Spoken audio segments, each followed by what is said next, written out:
మీ ఎలాంటి వ్యాపార ప్రకటనలకైనా వెంటనే మా ఛానల్ సంప్రదించండి. నమస్తే. ప్రస్తుతం మన స్టూడియోలో ప్రముఖ ఆధ్యాత్మికవేత్త, వేదిక్ ఆస్ట్రాలజర్ గోనుగొంట్ల సురేష్ బాబు గారు ఉన్నారు. సో గురుగారితో మాట్లాడేద్దాం. నమస్కారం గురుగారు. మణికంఠ గారు నమస్కారం అండి. గురుగారు, ఆగస్టు మాసం విశేషంగా శ్రావణ మాసం, ఎన్నో మనకి ముహూర్తాలు కూడా ఉన్నాయి ఈ మంత్లో. సో వృషభ రాశి వారి పరిస్థితి ఓవరాల్గా ఎలా ఉండబోతుంది, ఎలాంటి జాగ్రత్తలు తీసుకోవాలి, ప్రజెంట్ వీళ్ళ టైం ఎలా నడుస్తుంది? ఇలా టైం ఎలా నడుస్తుంది, ఆ టైం చెప్పేదే కదా జ్యోతిష శాస్త్రం అంటే. ఒకటి, వృషభ రాశి వాళ్ళకి చాలా లక్ అండి. మనం ఉగాది రాశి ఫలాల్లో కూడా చెప్పుకోవాలి పెట్టారు వీళ్ళు మీరు ఆల్రెడీ. తర్వాత అయితే ఈ మాట ప్రతిసారి చెప్తూ ఉంటే వాళ్ళు లేదండి మాకు బాగలేదని చెప్పేసి ఫోన్లు చేస్తూ ఉంటారు. అది ఇండివిజువల్ జాతకం చూస్తే సరిపోతుందండి. బట్ ఓవరాల్ ఇప్పటికీ కూడా ఇది రాకింగ్. ఎందుకంటే ఆగస్టు మంత్లో వీళ్ళకి 4 ప్లానెట్స్ వ్యతిరేకంగా ఉన్నాయి. కానీ వేద విపరీత వేద కాన్సెప్ట్ వల్ల ఈ వ్యతిరేకంగా ఉన్న గ్రహాలు కాస్త వీళ్ళకి అనుకూలంగా మారిపోయింది. ఇది చాలా వెరీ రేరుగా ఉండే ప్రక్రియ అండి. ఎందుకంటే లాస్ట్ 2 months నుంచి ఇలా సోషల్ మీడియా ప్లాట్ఫామ్ మీద చెప్తూ ఉన్నాను. ఈ రాశుల్లో ఇలా అన్ని గ్రహాలు నెగిటివ్గా ఉండి కూడాను మళ్ళీ పాజిటివ్గా టర్న్ అయ్యే సిచ్యువేషన్ వెరీ రేరుగా వస్తుంది. సో మనం కనుక చూసుకుంటే డీటెయిల్స్, వృషభ రాశి వాళ్ళకి కృతిక 2, 3, 4 పాదాలు, రోహిణి 1, 2, 3, 4 పాదాలు, మృగశిర 1, 2 పాదాలు అంతా మనకి ఇందులో వస్తుంది. పేరు బలం కనుక మనం చూసుకున్నాం అనుకోండి, ఈ ఊ ఏ ఓ వా వి ఊ వే ఓ అనే లెటర్స్ అంతా కూడా మనకి ఈ వృషభ రాశిలోనే వస్తారు. ఇందులో మీరు చెప్పిన విధంగా కనుక చూసుకుంటే ఈ మాసంలో 4 గ్రహాలు మారుతూ ఉన్నాయండి. ఒకటి వచ్చేటప్పటికి సూర్యుడు 17వ తారీఖు, ఆగస్టు 17వ తారీఖు మారుతూ ఉన్నారు. బుధుడు వచ్చేటప్పటికి 22వ తారీఖు, జూలై 22 అంటే ఒక 1 week ముందుగానే మారుతూ ఉన్నారు. 26 వచ్చేటప్పటికి శుక్రుడు మారుతూ ఉన్నారండి. కుజుడు వచ్చేటప్పటికి మనకి మిథున రాశిలోకి కుజుడు వచ్చేటప్పటికి మనకి కన్య రాశిలోకి మారుతూ ఉన్నారండి 28వ తారీఖు. అంటే ఈ 4 గ్రహాలు మనకి ఆగస్టు మంత్ ముందే కొంచెం ఒక 3, ఆగస్టు మంత్లో 1 మారటంతో మొత్తం టోటల్ 4 గ్రహాలు మారి, ఈ 4 గ్రహాల్లో 3 గ్రహాలు వీళ్ళకి క్వైట్ ఆపోజిట్గా ఉన్నాయి. ఏమాత్రం మంచి రిజల్ట్ ఇవ్వరు. కానీ వీళ్ళ అదృష్టం బాగుండి అవి కాస్త పాజిటివ్ రిజల్ట్ ఇవ్వడం స్టార్ట్ చేసేస్తాయి. ఎందుకంటే వేద విపరీత వేద ఉండటం వల్ల మనకి ఏం చెప్తారంటే సూక్ష్మ గోచారం, లఘు గోచారం కాన్సెప్ట్లో కనుక మనం చూసుకుంటే వీళ్ళకి మానహాని, అర్ధనాశనం, రాతి భయం, వ్యక్త సిద్ధి అని చెప్తారు. అంటే ధన ప్రవాహం వస్తుంది, వీళ్ళకి అవమానాలు జరగాలి యాక్చువల్గా అయితే, కానీ అవి జరగవు. అర్ధనాశనం అంటే ధనం కోల్పోయే అవకాశం ఎక్కువగా ఉంటుంది, కానీ అది కూడా జరగదు. విపరీతమైన భయం కలిగే సిచ్యువేషన్స్ అయితే ఉండాలి, కానీ అవి కూడా వీళ్ళకి జరగవు. సో ఓవరాల్గా కనుక చూసుకుంటే ఈ మంత్ ఒక బెస్ట్ మంత్. ఒక అంతకుముందు లాస్ట్ 2 months కొంచెం ఇబ్బంది పడినా ఈ మంత్ చాలా బాగా ఇంప్రూవ్మెంట్ అయ్యేసి చక్కగా హ్యాపీగా ఉండే ఒక మంత్ అని మనం చెప్పుకోవాలి. ఇందులో డీటెయిల్స్ కనుక చూస్తే 4th హౌస్లో సూర్యుడు ఉన్నాడు.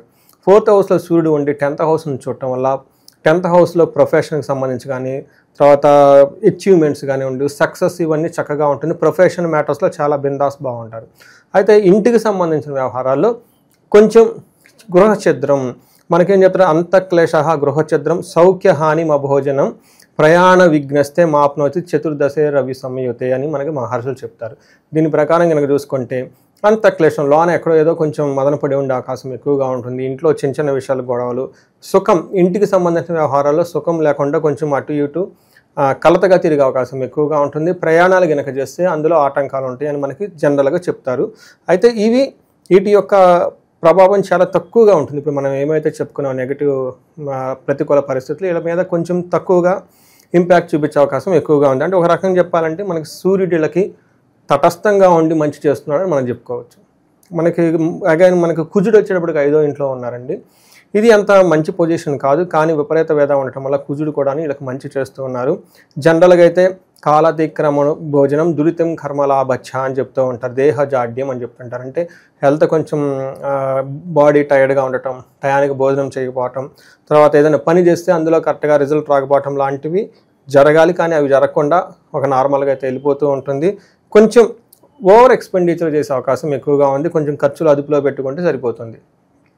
శుక్రుడు వీళ్ళకి 2nd హౌస్లో ఉండి అద్భుతమైన రిజల్ట్ ఇస్తున్నారు. వీళ్ళకి గేమ్ చేంజర్ శుక్రుడే అని చెప్పుకోవాలి. ఎందుకంటే ఈ రాశి వాళ్ళకి అధిష్టాన దేవుడు, అధిష్టాన గ్రహం కూడాను శుక్రుడే. కాబట్టి ఈ శుక్రుడు వీళ్ళకి 2వ ఇంట్లో ఉండటం వల్ల చాలా మంచి చేస్తున్నారని చెప్పుకోవాలి.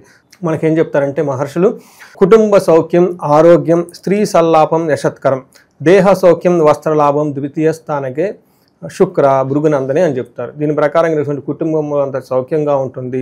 లేడీస్తో చక్కగా మాట్లాడి వాళ్ళకి కావాల్సిన పనులన్నీ చేయించుకుంటారు. అదే లేడీస్ అనుకోండి, జెంట్స్తో వాళ్ళకి కావాల్సిన పనులన్నీ చక్కగా చేయించుకుంటారు. అది ఇంట్లో కానివ్వండి, బయట వాళ్ళతో కానివ్వండి.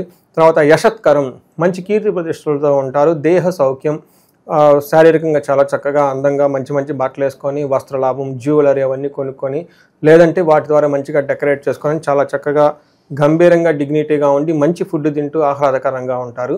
సో ఒక రకంగా చెప్పుకోవాలంటే వీళ్ళకి చాలా బాగుంది, గ్రహాలు అనుకూలంగానే మనం చెప్పుకోవచ్చండి.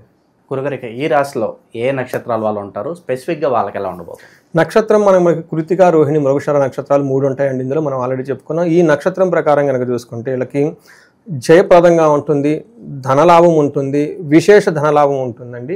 ఒకే ఒక విషయంలో కొంచెం జాగ్రత్తగా ఉండాలి, బంధనము. ఏదో ఒక విషయంలో వీళ్ళు కొంచెం ఏమంటారంటే స్టాగ్నేటెడ్గా ఉంటారు, కన్ఫ్యూజింగ్గా ఉండి ఎటు వెళ్తే బాగుంటుంది, అసలు ముందుకు వెళ్దాం వెనక్కి వెళ్దాం అని ఒక ఆలోచనతో ఆగిపోయి ఒక నిర్ణయాలు తీసుకోలేరంటారా? అవునండి, ఒక సందిగ్ధత అంటారు కదా, ఆ స్థితిలో ఒక స్టాగ్నేటెడ్ పొజిషన్లో ఉంటారు. దీనికి వీళ్ళు జ్యోతిష్కులను కలవటం కానివ్వండి, లేదంటే ఎక్స్పర్ట్స్ని కనుక కలిస్తే మెంటార్స్లో అలాంటి వాళ్ళ అడ్వైస్ తీసుకుని వెళ్తే ఒక క్లారిటీ వస్తుంది, ముందుకు వెళ్ళిపోవచ్చు.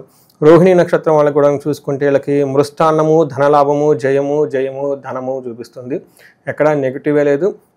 కొంచెం పడినట్లు ఉండే సిచ్యువేషన్స్ ఉండే అవకాశం ఎక్కువగా ఉంది. మనం ఇందాక ఆల్రెడీ చెప్పుకునే విధంగా వేరే వాళ్ళని కలిస్తే వాళ్ళ ద్వారా అడ్వైజెస్ తీసుకొని వెళ్తే ముందుకు వెళ్తుంది. అగైన్ మృగశిర నక్షత్రం వాళ్ళకి ఐశ్వర్యవంతంగా ఉంటుంది, జయప్రదంగా ఉంటుంది, ధనలాభం ఉంటుంది. మృష్టాన్నం అంటే భోజనం, ఫంక్షన్స్ని చక్కగా అటెండ్ అవ్వటం, విందులు వినోదాలతో తిరగటం, ఇవన్నీ ఎక్కువ చేస్తూ ఉంటారు. అయితే 17th ముందు వీళ్ళకి ఎవరితో ఒకరితో గొడవ అయ్యే అవకాశం ఎక్కువగా ఉంది. సో ఈ ప్రకారం కనుక చూసుకుంటే మనం ఓవరాల్గా నక్షత్ర ప్రకారంగానే ఉండి గ్రహాల ప్రకారంగా మామూలుగా మనకి పంచాంగంలో ఉగాది రాశి ఫలాల ప్రకారంగా చూసుకున్నా కానీ ఈ మంత్ చాలా బాగుందని చెప్పుకోవచ్చు.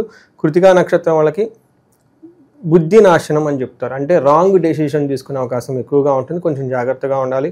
రోహిణి నక్షత్రం వాళ్ళకి స్త్రీల ద్వారా కొంచెం ప్రాబ్లమ్స్ వచ్చే అవకాశం ఎక్కువగా ఉంటుంది.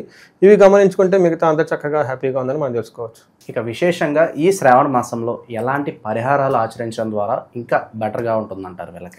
సో శ్రావణ మాసం మనం ఇందాక చెప్పుకునే విధంగా చక్కగా పండుగలు అవన్నీ ఉన్నాయి కాబట్టి అవి చేసుకుంటే చక్కగా హ్యాపీగా ఉండొచ్చు.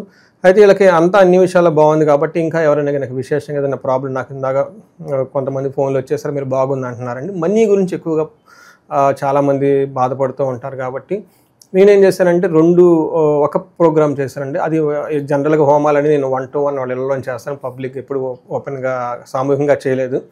ఈసారి ఎందుకంటే ఒక ప్రోగ్రామ్ లేదు, అది 21st, 22nd 2 రోజులు ఉంటుంది.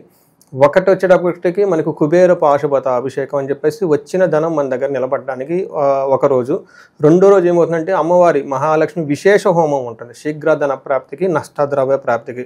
ఎవరికైనా కనుక ధనం కోల్పోయినా మళ్ళా ధనం తిరిగి రావడానికి, లేదంటే ధన ప్రవాహం లేకపోయినా కానీ ధన ప్రవాహం మనకు ఆ సంపద సృష్టించడానికి అలా మనకి శ్రీ సూక్తం అని ఉంటుంది. ఆ శ్రీ సూక్తంలో అమ్మవారి యొక్క బీజ మంత్రాల సంపుటీకరణ చేసి ఒక విశేష హోమాలు చేయాలని చెప్పేసి తలపెట్టాం. ఇది సామూహికంగా ఇంట్రెస్ట్ ఉన్న వాళ్ళు కనుక డీటెయిల్స్ మనకు కనెక్ట్ అయితే ఆ డీటెయిల్స్ ఇస్తాము. ఎక్కువగా నెంబర్ ఆఫ్ పార్టిసిపెంట్స్ ఎక్కువగా ఉంటే ఆ పూజ సక్సెస్ఫుల్గా చేయొచ్చు. అట్లీస్ట్ ఒక 50-60 మెంబర్స్ కనుక చక్కగా సక్సెస్ఫుల్గా జాయిన్ అయితే. సో లేదు ఎవరు ఇంట్రెస్ట్ చూపించలేదంటే దాన్ని ఇంకా అంతటితో మనం వదిలేస్తాం. సో ఓవరాల్గా ఈ ఆగస్టు మాసం ఈ రాశి వాళ్ళందరికీ ఏ విధంగా ఉండబోతుంది, ఎలాంటి జాగ్రత్తలు తీసుకోవాలి, మీ మాటలు అద్భుతంగా వివరించారు. ధన్యవాదాలు.